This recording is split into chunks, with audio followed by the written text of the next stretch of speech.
आप रोज धूप में कम से कम 20 मिनट तो बिताते ही होंगे, फिर भी विटामिन डी की रिपोर्ट डेफिशिएंट आ रही है। स्टैट्स कहते हैं कि इंडिया जैसे ट्रॉपिकल देश में 80% लोग विटामिन डी डेफिशिएंट है। आसपास सब कोई धूप में रह रहा है, आप धूप में रह रहे हैं, फिर भी ये विटामिन डी डेफिशिएंसी क्यों हो रही है? नमस्कार दोस्तों, मेरा नाम है डॉक्टर सार्थक और चलिए आज हम समझते हैं कि आखिर क्या गलती हो रही है कि धूप में वक्त बिताने के बावजूद भी हम विटामिन डी डेफिशिएंट है।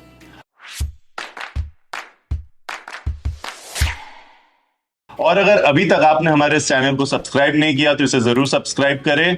इन वीडियोस को अपने दोस्तों के साथ, फैमिली मेंबर्स के साथ शेयर करें ताकि उन्हें भी हेल्थ रिलेटेड इंफॉर्मेशन मिलती रहे, और बेल आइकन को दबाना ना भूलें ताकि आपको वक्त पे हमारे नए वीडियोस की नोटिफिकेशंस मिलती रहे। क्या आपको पता है कि कहीं ना कहीं आपका स्किन कलर, आप जो सनस्क्रीन यूज करते हैं वो, या फिर आपका गट हेल्थ भी आपके विटामिन डी के एब्जॉर्प्शन को अफेक्ट करता है? अगर आप सोचते हैं कि संडे की सुबह की चाय बालकनी में या फिर किसी पार्क के बेंच पे बैठ के हम जितना धूप एब्जॉर्ब कर रहे उतना काफी है, तो आप गलत सोच रहे हैं। या फिर हम सबके कॉलोनी में एक वो अंकल जरूर होते हैं जो बालकनी में बिना शर्ट के धूप लेते हुए दिखते हैं और कहते हैं कि मैं तो बहुत धूप ले रहा हूं, मुझे किस बात की कमी होगी, लेकिन फिर भी उनको फटीग होता है, जॉइंट पेन्स होते हैं और टेस्ट रिपोर्ट में विटामिन डी कम आता है। आइए तो सबसे पहले एक चीज ये समझ लेते हैं कि विटामिन डी बनता कैसे या हमारे शरीर को मिलता कैसे है। तो विटामिन डी सनलाइट के प्रेजेंस में हमारे स्किन में सिंथेसिस होती है। तो सबसे पहला फैक्टर होता है स्किन कलर। इंडियंस के स्किन में मेलानिन की क्वांटिटी ज्यादा होती है जो यूवीबी रेस को इजीली एब्जॉर्ब नहीं होने देता। फेयर स्किन वालों के मुकाबले हमें, जिनकी थोड़ी सी व्हीटिश या डस्की स्किन होती है, उनको ज्यादा वक्त लगता है, 3 to 5 टाइम्स मोर लगता है वो ही same amount of vitamin D synthesis करने के लिए। इसलिए अगर आप थोड़े से डस्की स्किन कलर के हैं या डार्क स्किन कलर के हैं तो ये जरूरी है कि आप धूप में थोड़ा ज्यादा वक्त बिताएं। लेकिन कितना समय बिताना है, कौन सा समय बेस्ट होता है धूप में रहने के लिए, इसके बारे में हम अभी थोड़ी देर में चर्चा करेंगे। दूसरा पॉइंट है सनस्क्रीन लोशंस, जो आपके यूवीबी रेस के एब्जॉर्प्शन को लिमिट कर देता है। आप सनस्क्रीन लगा रहे हैं चेहरे पे, हाथ पे, प्लस आप फुल कवर्ड क्लोथ्स पहन रहे हैं अपने आप को सन से प्रोटेक्ट करने के लिए, तो वो कहीं ना कहीं यूवीबी रेस को ब्लॉक कर देता है या लिमिट कर देता है और वो आपके स्किन तक नहीं पहुंच पाती है। दिस इज हाउएवर डिबेटेबल, लेकिन हैविंग सेड दैट, ये जो सनस्क्रीन लोशन है ये भी उतना ही जरूरी है ताकि ये आपके स्किन को प्रोटेक्ट कर सके फ्रॉम एक्सेसिव डैमेज या फिर स्किन कैंसर। इसके बाद जो पॉइंट आता है वो है पोल्यूशन। जितना ज्यादा पोल्यूशन है स्पेशली मेट्रो सिटीज में, उसकी वजह से पर्टिकुलेट मैटर आपके सराउंडिंग में, एनवायरनमेंट में ज्यादा होता है, जो कि एक नेचुरल यूवीबी फिल्टर की तरह काम करता है। ये अल्ट्रावायलेट बी रेस को रोकता है, तो उसमें भी अगर आप धूप में वक्त ज्यादा बिता रहे हैं तब भी इनफ यूवीबी रेज आपकी स्किन तक नहीं पहुंच पा रही है, इसलिए और ज्यादा वक्त बिताना जरूरी है।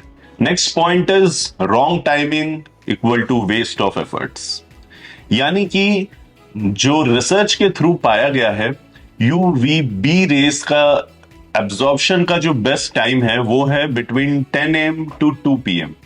इसके दौरान यूवीबी रेस सबसे ज्यादा होती है, मैक्सिमम होती है, और इसमें लिमिटेड अमाउंट टाइम में भी हम अच्छा खासा विटामिन डी सिंथेसिस कर सकते हैं। सुबह 7 बजे की या शाम को 5 बजे के बाद की जो सनलाइट होती है उसमें यूवीए रेज ज्यादा होती है, जिससे कि टैनिंग ज्यादा होती है, बट विटामिन डी सिंथेसिस कम होता है।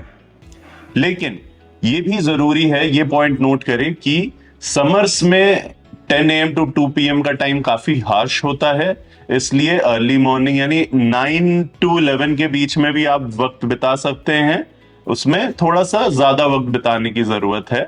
और इसी प्रकार आपको अपने टाइमिंग को इंडिया के सीजन के हिसाब से एडजस्ट करने की जरूरत है, क्योंकि गर्मियों में भरी दोपहरी में बहुत देर तक धूप में रहा नहीं जा सकता, उससे डिहाइड्रेशन होने का भी खतरा रहता है। इसमें टाइमिंग भी काफी जरूरी है, जैसे कि जो आइडियल टाइम 10 से 2 बजे के बीच में है उसमें 10 से 15 मिनट काफी है एब्जॉर्ब करने के लिए। और अगर आप थोड़े डार्कर स्किन टोन के हैं तो इसको थोड़ा सा बढ़ा दीजिए, कम से कम आधा घंटा आप सन में स्पेंड कीजिए ताकि ample quantity of vitamin D synthesis हो जाए। ये तो हो गई विटामिन डी सिंथेसिस की बात, लेकिन एब्जॉर्प्शन एब्जॉर्प्शन के लिए आपका लिवर हेल्थ, गट हेल्थ ठीक होना उतना ही जरूरी है ताकि आप विटामिन डी को एब्जॉर्ब कर सके। अगर आपको आईबीएस, आईबीडी या सीबो जैसे प्रॉब्लम्स है या फिर लिवर हेल्थ खराब है, लिवर डिसफंक्शन है, तो विटामिन डी एब्जॉर्ब करने में डिफिकल्टी होगी। अगर आपको आईबीएस और आईबीडी के बारे में और जानकारी चाहिए तो आप आई बटन पे क्लिक कर सकते हैं। याद रखिए, सिर्फ विटामिन डी सिंथेसिस ही जरूरी नहीं है, उसको एक्टिव फॉर्म में कन्वर्ट करके उसको एब्जॉर्ब करना भी उतना ही इंपॉर्टेंट है। इसी के साथ साथ एक और इंपॉर्टेंट फैक्टर है एज फैक्टर। जैसे जैसे हमारी उम्र बढ़ती जाएगी हमारे स्किन की विटामिन डी सिंथेसिस की कैपेसिटी कम होती जाती है, और 60 प्लस के बाद विटामिन डी डेफिशिएंसी होना बहुत ही आम बात है, चाहे कितना भी वक्त धूप में गुजार लो। तो आखिर सोल्यूशन क्या है? तो सोल्यूशन में as a doctor I would say कि supplements would be the smartest choice. आज के टाइम में safest and most reliable method है कि आप विटामिन डी के सप्लीमेंट्स ले लीजिए। ये सप्लीमेंट्स डिफरेंट फॉर्म में, लिक्विड में, कैप्सूल्स में, इंजेक्शंस में अवेलेबल है। विटामिन डी 3 नैनो शॉट्स आते हैं जिनका 60,000 यूनिट पर वीक डोज होता है। इसके अलावा डेली डोजेस में विटामिन डी 3 टैबलेट्स या कैप्सूल्स आते हैं जो 1000 टू 2000 इंटरनेशनल यूनिट्स होते हैं। और लास्टली इंजेक्शन आते हैं जो कि 3 लाख यूनिट्स या 6 लाख यूनिट्स के डोजेस में पाए जाते हैं। लेकिन खुद से इन्हें ना ले, इनको कंज्यूम करने से पहले अपने डॉक्टर की एडवाइस जरूर ले ले। तो चलिए अब बात करते हैं कुछ मिथ्स एंड फैक्ट्स की, और ऐसे सवाल जो लोग अक्सर पूछा करते हैं, जैसे कि मेरा टेस्ट तो नॉर्मल आया है फिर भी मुझे फटीग और थकान होती है, तो क्या फिर भी विटामिन डी की कमी हो सकती है? हाँ, तो जवाब है कि आपको विटामिन डी की कमी हो सकती है, यानी कि ये आपके लोअर बॉर्डर पे हो सकता है। डेफिशिएंसी की मात्रा से तो ऊपर है, बट लोअर बॉर्डर पे होते हुए भी ये काफी तरह के इश्यूज जैसे कि जॉइंट पेन, बॉडी पेन वगैरह कॉज कर सकते हैं। और साथ में ये भी हो सकता है कि आपको कुछ और भी हो रहा हो सकता है B12 की कमी हो रही हो। इसलिए एक बार अपने डॉक्टर से जरूर सलाह ले ले, और अगर वो कहे तो विटामिन डी लेवल मेंटेन करने के लिए आप विटामिन डी के सप्लीमेंट्स भी ले सकते हैं। इसके अलावा लोग हमसे पूछते हैं कि वीकेंड में 1 घंटा सनबाथ ले लिया, काफी देर धूप में वक्त बिता लिया, तो क्या वो काफी है? तो नहीं, इनकंसिस्टेंट सन एक्सपोजर बिल्कुल भी इनफ नहीं है। इसके लिए विटामिन डी सिंथेसिस के लिए जरूरी है रोजाना, भले ही स्मॉल अमाउंट में, बट रोजाना सन एक्सपोजर। काफी बार लोग ये सवाल भी पूछते हैं कि विटामिन डी ज्यादा लेने से विटामिन डी टॉक्सिसिटी होने का भी खतरा रहता है। तो ये बिल्कुल सही है, लेकिन वो काफी एक्सेसिव अमाउंट में, जैसे कि 10,000 international units daily for months अगर हम ऐसे लेते रहें तो विटामिन डी टॉक्सिसिटी होने का खतरा रहता है। अगर हम रेगुलेटेड 1000 या 2000 यूनिट्स डेली या 60,000 यूनिट्स पर वीक ले रहे हैं तो उससे टॉक्सिसिटी का खतरा बिल्कुल भी नहीं रहता है। मैं गोवा गया था और गोवा में तो फुल टैन होके लौटा हूं, तो अब तो विटामिन डी की कमी पूरी हो गई होगी, ऐसा भी लोग कहते हैं। तो ये जान लीजिए कि बॉडी में, स्किन में जो विटामिन डी सिंथेसिस होता है वो एक पॉइंट तक ही होता है, उसके बाद वो स्टॉप हो जाता है। तो बहुत ज्यादा sun exposure, over sun exposure भी अच्छा नहीं है। वो आपको टैन कर रहा है, बट इसका मतलब ये नहीं है कि आपकी विटामिन डी की कमी पूरी हो गई हो, आपकी पूरी स्टोरेज फुल हो गई हो। इसलिए लिमिटेड एक्सपोजर, डेली एक्सपोजर। तो अगर आप जेन्युइनली अपना विटामिन डी लेवल इंप्रूव करना चाहते हैं तो धूप ले, सही टाइम पे ले और सही एक्सपोजर के साथ ले। 15 से 30 मिनट रोजाना with your hands and legs exposed 10 से 2 बजे के बीच में, और अपने गट हेल्थ का भी ख्याल रखें ताकि विटामिन डी का एब्जॉर्प्शन और एक्टिवेशन प्रॉपरली हो सके।